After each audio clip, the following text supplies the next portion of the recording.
Bonjour à toutes et bonjour à tous, bienvenue sur ma chaîne Domi Univers Crypto. J'espère que vous allez bien mes amis, que la journée se passe bien pour vous. On va faire le tour de l'actualité comme on le fait à longueur de temps. Alors nous sommes lundi, nous sommes le 16 octobre 2023. Le lundi on fait un petit récap de ce qui s'est passé dans la semaine très très rapidement grâce à des sites je vais vous présenter. Et puis sinon on parle aussi de ce qui s'est passé ce week-end et ce qui va se passer aujourd'hui. Enfin comment avance notre marché. Donc on va parler du marché, ma vision du marché évidemment. On va parler de l'Australie, de Upit, des mines chinoises, des régulateurs européens, des ETF Bitcoin, des Ferrari, des cryptos à Hollywood. Et voilà, c'est la fête un petit peu.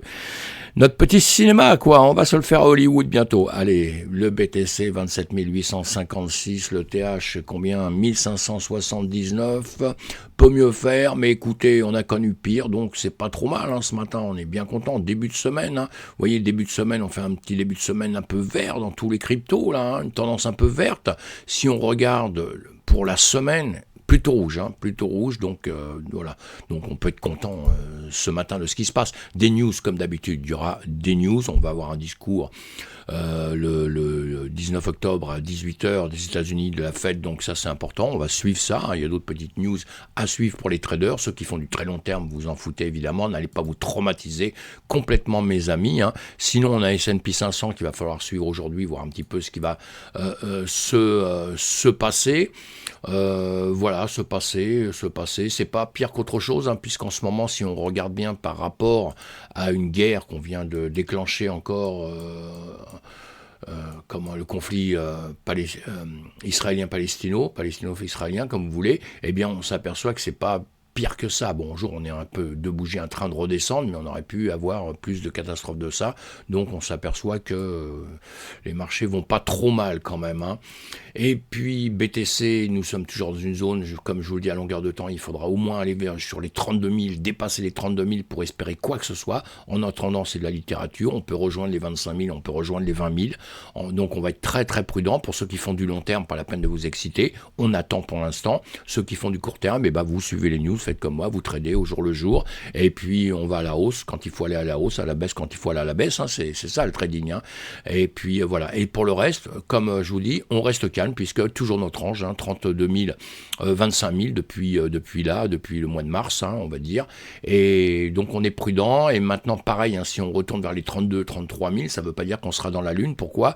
Vous voyez cette parallèle que je vous ai tracée, on peut très bien venir ici, aller chercher toute la liquidité qu'on a, tous les ordres qu'on a partout, etc., les stops et tout ce que vous voulez au monde, eh bien on peut aller récupérer ça pour redescendre quand même après. Donc attention, soyez prudents, vous me suivez à longueur de temps, je vous dirai un petit peu ça. On voit bien qu'avec tous les conflits qu'on a eu, tous les problèmes qu'on a eu, on est assez résilient quand même, on est bien en train de remonter ici. Avec Israël, la guerre en Israël, voilà, malheureusement pour la guerre, mais nous au niveau de la finance et tout, eh bien le BTC il est quand même assez résilient, n'a pas chuté, comme le reste des marchés quasiment, à part 2-3 trucs qui ont bougé, évidemment, on l'a bien vu, et on revoit ça ensemble. Encore une fois, une pensée pour la guerre en Ukraine, je le dis à longueur de temps, et maintenant, se rajoute à la guerre à l'Ukraine, le conflit israélo-palestinien, donc on va avoir une pensée pour les populations qui souffrent, évidemment. Les militaires, c'est leur métier, c'est comme ça, les politiques, c'est leur métier, de foutre tout le monde dans la merde, mais la population, malheureusement, elle n'a souvent rien demandé, Alors on voit que dans ces tensions-là, il y a beaucoup de haine, évidemment, dans les guerres, il y a toujours beaucoup de haine.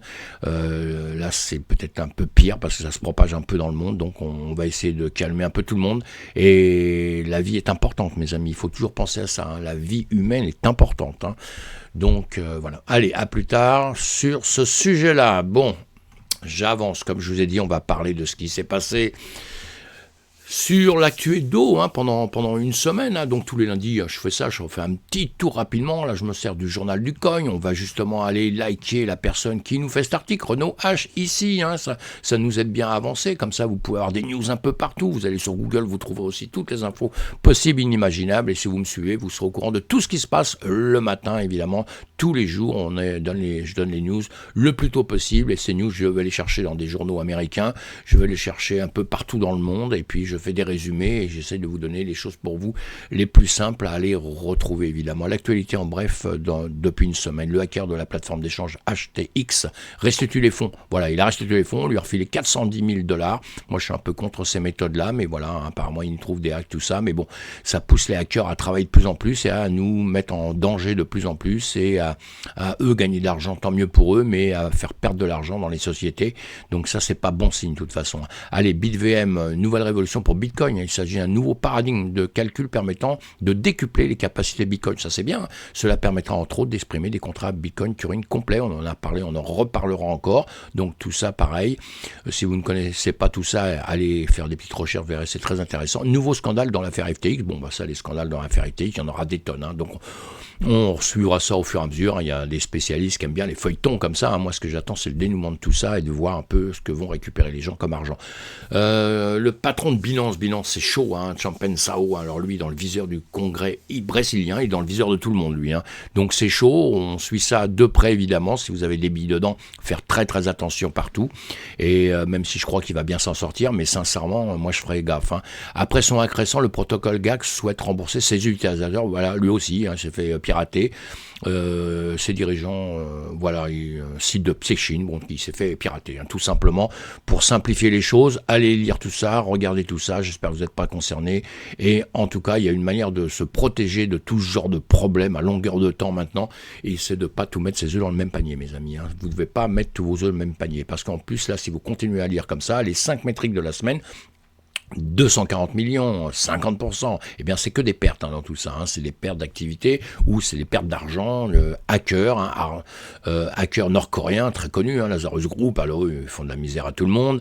Et puis voilà, après ça aussi pareil, on a un USDR, Tangible DAO, cette semaine qui s'est effondré, qui est retombé à 0,5 $, donc c'est chaud. 85%, c'est la chute du volume enregistré par Tornado Cash depuis la mise en place des sanctions de l'OFAC. Vous voyez, tout ça c'est chaud pour nous. Donc encore une fois, ce que je peux dire, on ne met pas tous ses œufs dans le même panier, mes amis. Allez, on commence à voir un petit peu, faire le tour justement de notre actu. La semaine dernière, évidemment, des news toute la journée. La finance, on n'en parle qu'à longueur de temps puisque c'est notre monde, c'est notre univers. Et on a une situation mondiale. On doit s'occuper un peu de ce qui se passe dans le monde pour pouvoir nous réagir sur nos crypto-monnaies. Évidemment, c'est très très important. Et la situation mondiale actuelle, elle n'est pas si bonne que ça. Bon, il y a des news qui sont pas trop mauvaises quand même, il y a du bon, il y a du mauvais, c'est pour ça qu'il faut lire plein de choses, il faut essayer de les comprendre un peu, ce qui n'est pas évident quand on démarre dans la finance. Mais là, on a le commerce mondial est sur le point de franchir un cap, signale Bloomberg Tracker, et c'est un bon cap ça. Ça veut dire qu'on va en avant. Voilà, ils analysent plein de news comme ça, ce que je fais à longueur de temps moi aussi, et ça c'est bon signe. Sinon, on a eu d'autres signes qui étaient beaucoup moins intéressants. Et pour vous faire un petit résumé de tout ça, la situation mondiale actuelle montre l'importance et la complexité de la politique monétaire et financière à l'échelle mondiale. Les tensions au Moyen-Orient, le montée des taux d'intérêt et l'inflation, ainsi que les défis géopolitiques mettent en évidence les interdépendances économiques et les défis associés. Très important tout ça, on ne peut pas ignorer tout ça. Les défis mondiaux, allez, on en parle 2-3 secondes.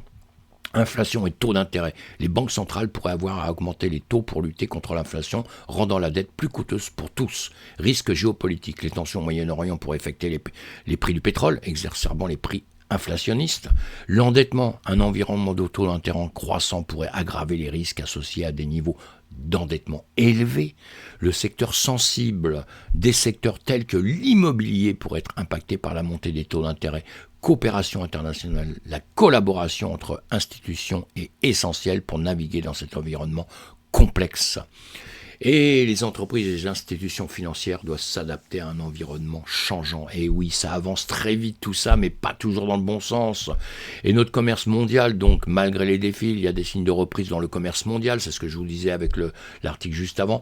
La demande des consommateurs montre des signes de renforcement. Il y a une augmentation des volumes d'expédition, en particulier dans les régions clés comme la Corée du Sud et la Chine, ce que nous disait justement Bloomberg dans cet article-là. Voilà. Allez, en conclusion de tout ça, la situation mondiale est marquée marquée par des défis, mais aussi par des opportunités. Une action concertée et une coopération internationale sont essentielles pour naviguer dans ces eaux incertaines et assurer la stabilité financière mondiale. C'est chaud en ce moment, c'est ce que je pense sincèrement, c'est pour ça que je vous écris tout ça. C'est chaud, c'est quelque chose en ce moment qui... on oublie souvent, on veut trouver du beau temps, la tempête, ça nous arrange pas. Et je le comprends, hein, je suis pareil, hein, on est tous pareils, hein, mais il faut jamais oublier que attention. Et attention, hein. Dans la finance, c'est très important, hein, parce qu'on doit protéger ses investissements d'une manière ou d'une autre. Je ne vous fais pas de conseil d'investissement, mais je vous dis d'être prudent. Je vois trop les gens qui d'un seul coup sont FOMO, et en règle générale, depuis quelques mois, tous les gens qui sont un petit peu FOMO, la plupart perdent un peu d'argent, hein, donc attention, hein, faites attention. Voilà, allez, l'Australie. C'est assez curieux d'ailleurs, vous savez, la finance c'est assez curieux, je vais faire juste un point sur quelque chose, parce que quand il y a quelques temps sur la crypto-monnaie, quand c'est descendu, tout le monde a eu peur à 15 500, 16 000 $, tout le monde avait peur, tout le monde voulait que ça parte à 4 000, 5 000, tout ça, tout le monde avait peur, et moi quand j'en parlais à beaucoup, parce que je disais c'était des zones de rechargement, là on est très bas, et j'en parlais sur mes vidéos, suivez les vidéos, et bien là les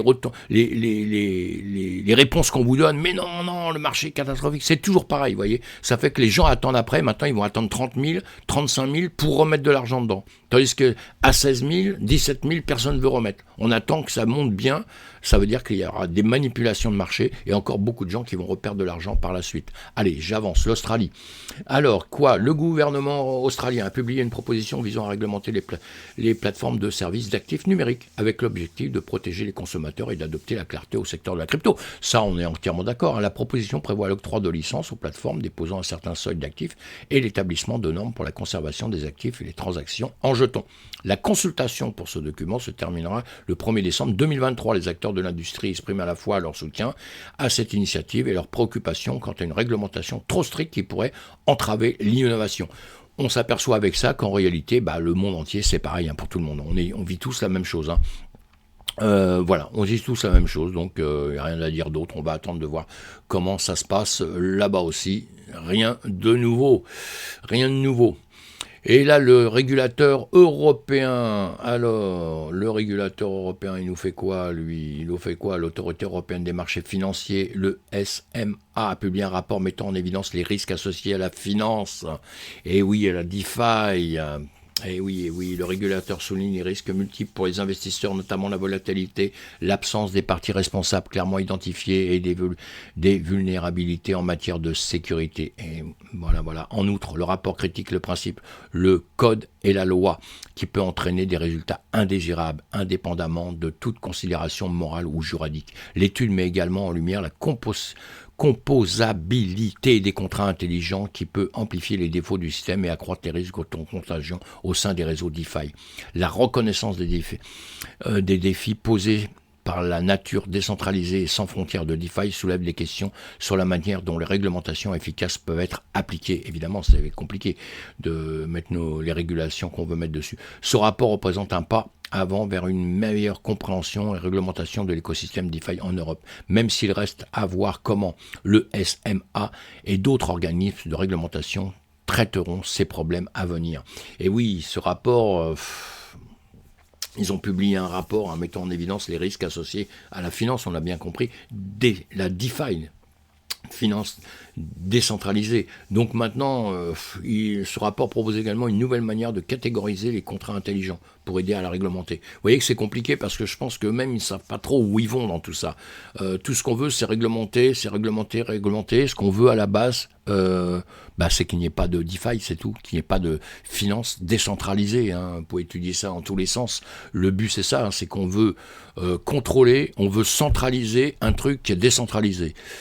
Ça va être compliqué, hein. Ça va être compliqué pour nous tout ça. Hein. Allez, on va avancer un petit peu, on va parler de quoi ? Là, on va parler des dernières modifications apportées au prospectus des ETF Bitcoin. Je suggère que l'approbation se rapproche. Pas grand chose à dire là-dessus. Hein.